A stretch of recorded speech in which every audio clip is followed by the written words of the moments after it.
అర్చకులు శ్రీ పండుగ రాధాకృష్ణమూర్తి గారు మాకు ఇంతకుముందు మకుటం ఇచ్చారు.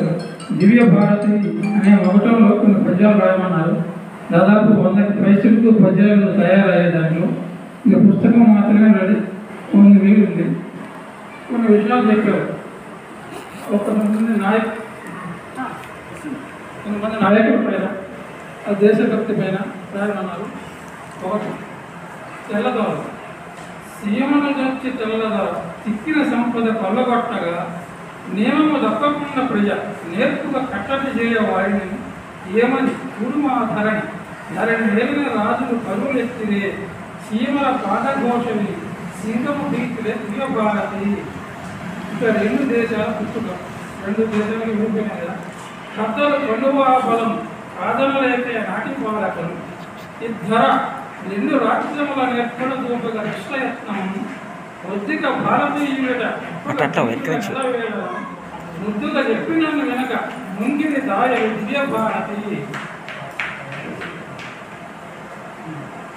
గాంధీజీ గారి గురించి జాతిని మొక్క త్రాటిన సంగరమందున నిలిచి జాతిని మొక్క త్రాటిన సంగరమందున నిలిపించుతున్న నీతి అహింసలను వెనక నిక్కమ పలుకుచు పోరుబాటలో చేతిని మూత కర్రబడి సింగము కైబడి వెంబడించగను రాతిని జామవేళ ఒడి రాణియ పరివిడ దివ్య భారతి. ఇక జవాహర్లాల్ నెహ్రూ పండిత వంశమందు జరి పాలన చేయించు భారతావళిని దండిగా యోజనములను దారిలో పెట్టుచు కార్యదక్షతను నిండుగా ధాన్య ఆశలను నింపగా కట్ట జలాశయములను నిండుగా పాడి పంటలను నేటిగా చేకూరే దివ్య భారతి. ఇక సర్దార్ పటేల్ గారు ఉప్పు మనీషిగా కదా ఉన్మల చిత్తుల చిత్తు జరిగింది పక్కన బల్లమై దొర పైబడి ఓర్తక పిక్కు రాజ్యము దక్కగా భారతావని సుధామృత ధారణ ఒక్కబెట్టున్నాను చిక్కిన దేశ సంపదను చిక్కిన అంటే పక్క చిక్కిన దేశ సంపదను చేర్చ శిఖండము దివ్య భారతి. వీళ్ళ నాగేశ్వరం హైదరాబాద్ చేస్తున్నారు. మన స్వాతంత్ర దినోత్సవ శుభాకాంక్షలు అందరికీ.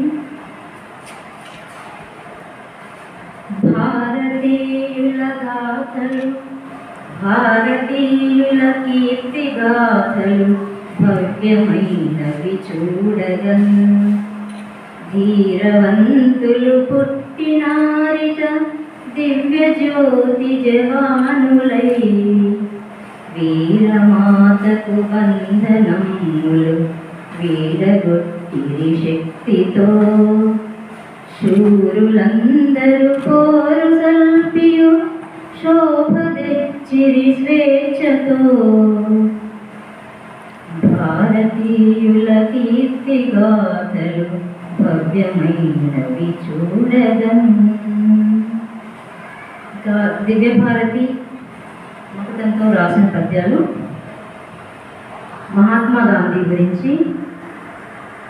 భారతదేశమందునను భాసిలే గాంధీ మహాత్ముడి భువిన్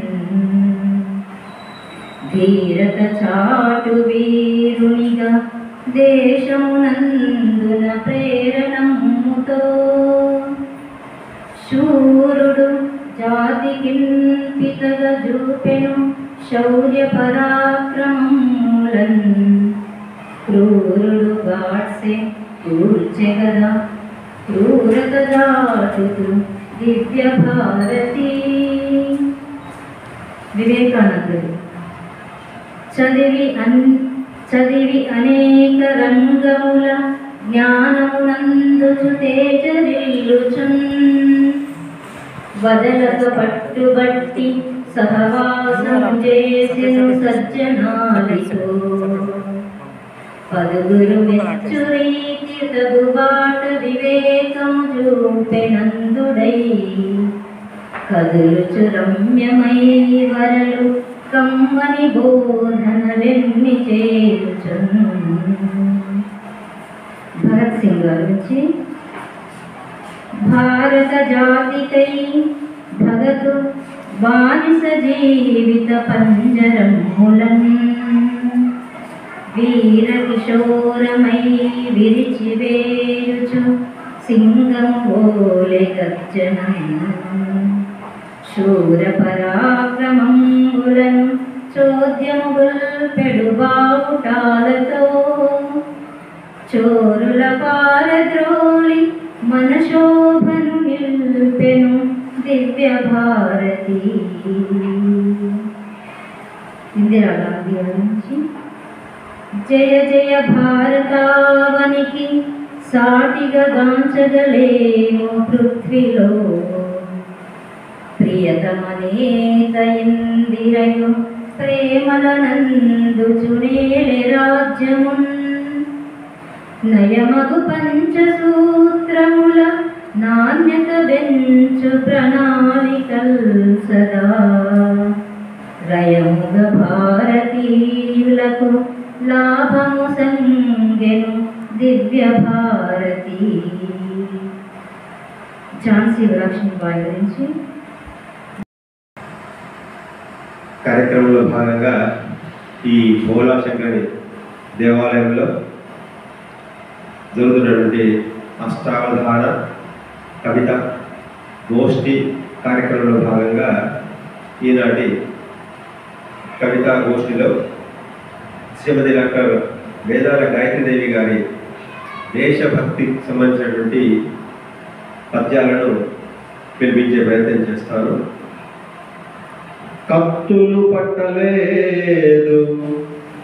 కత్తులు పట్టలేదు తన కార్యములన్నిట సాధకుండయన్ నెత్తిటి చుక్కనైన భూమి నిర్జరియట్టుల పారలేదు ఏ బుద్ధుక కోయలేదు మరి కోరిన రీతిని సేవ చేసే దుర్వృత్తుల చీల్చె గాంధీయును భారత జాతి పిత ఇవేనతుల్ అంటూ గాంధీ గారి గురించి ఏ విధంగా అహింస మార్గంలో ఈ దేశానికి స్వాతంత్ర్యాన్ని కూడబెట్టినారో వర్ణించారు.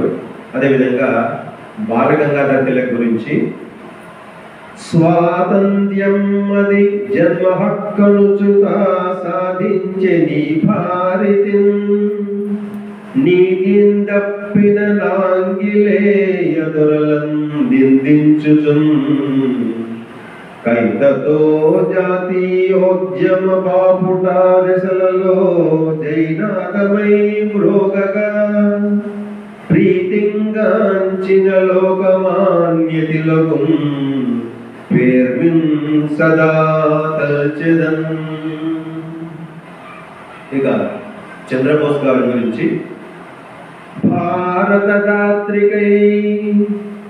భారత దాత్రికై సమర భావము నిండిన వీరుడై ధృతిం క్రూరత నేలునాంగ్ల దొర కోళను దృంచగ వైరి వర్గములు పార రజాతు హిందుయను పౌజును సిద్ధము చేసినట్టి ఆ ధీర సువాసు చంద్రుడిదే దేశపం సూర్యుడు నిజ కీర్తియం.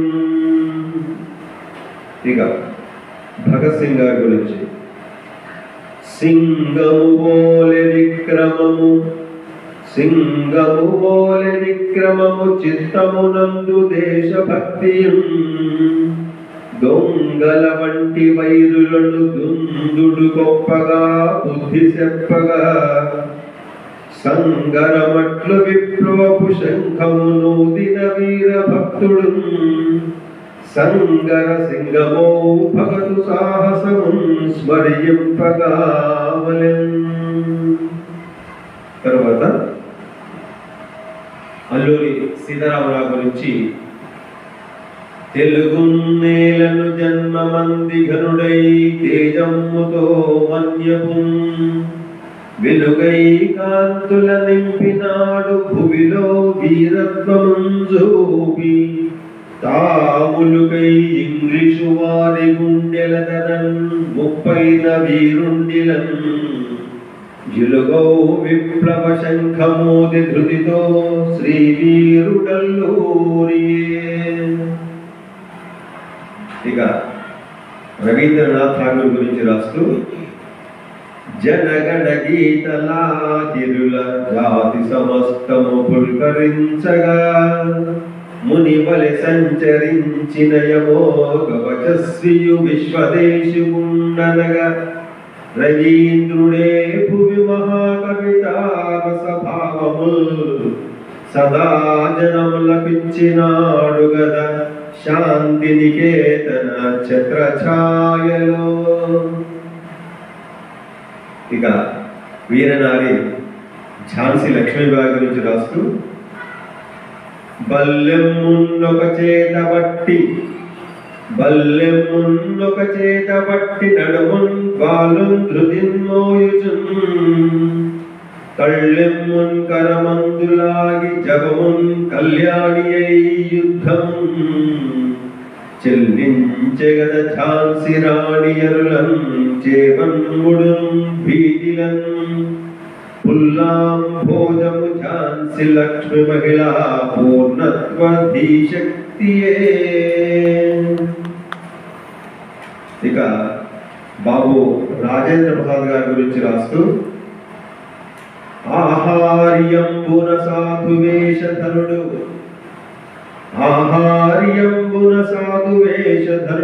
నాశ్చర్యమౌ దీక్షయున్ ఓహో వెచ్చిరి బాబుగారునుచు నయ్యూర్జస్వి తా గాంధితో నోవింగంగన రాని యుద్యమముల నుత్సాహమై చేసి తద్బీహార్వాసియు రాష్ట్ర ముఖ్య పదవిన్ పెంపొందే సత్కీర్తితో. ఇక చివరగా లాల్ బహదూర్ శాస్త్రి గారి గురించి రాస్తూ భారత భారతీ మహిత పావన గాధల భక్తి గల్గి తాధీరత సాహసముగడు దీక్షను పన్మిన కాంతికాముడు సారును ధర్మ మార్గరతి సైనిక కర్షక రక్షణామతి కోరిక సేవ చేసి మన కోరిమిలాల్ బహదూర్ శాస్త్రియే. ఇక ఇంకొకటి మీరు అనుమతిస్తే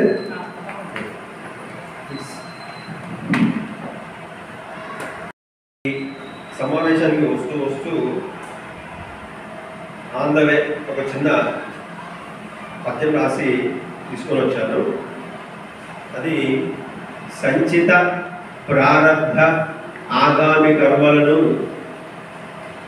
నిర్మూలింపచేసి నిత్యానపాయైనటువంటి శ్రీలక్ష్మీదేవి ఏ విధంగా మనల్ని అనుగ్రహిస్తుంది అనేటువంటి విషయంలో రాశాను. కొంచెం కొన్ని ఏమైనా చిన్న గణనలు అంటే సవరించాల్సిందిగా కోరుతూ ఇవాళ అవతార కార్యక్రమంలో దత్తపది కూడా ఇది ఇద్దామని అనుకున్నాను. సరే నా ప్రయత్నంగా నేను చేద్దాం ఉద్దేశంతో రాశాను. అయ్యా పేపర్ లీక్ చేస్తాను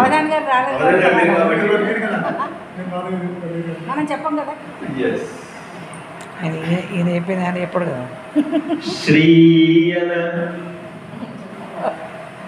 శ్రీయన కర్మ సంచితమే శేషపు మర్మ ఫలంబు పాపగాన్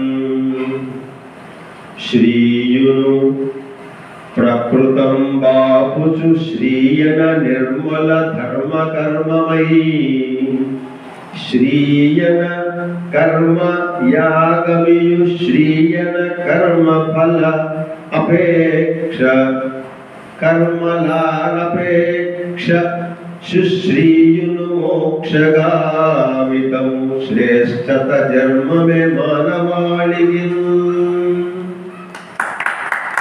నిత్యానపాయిని కాబట్టి ఆమె అనుగ్రహం లేకపోతే శ్రీ మహావిష్ణు కూడా అనుగ్రహించేటువంటి అవకాశం లేదు కాబట్టి ఆమెను ప్రధానంగా చేస్తూ రాసినటువంటి ధన్యవాదాలు.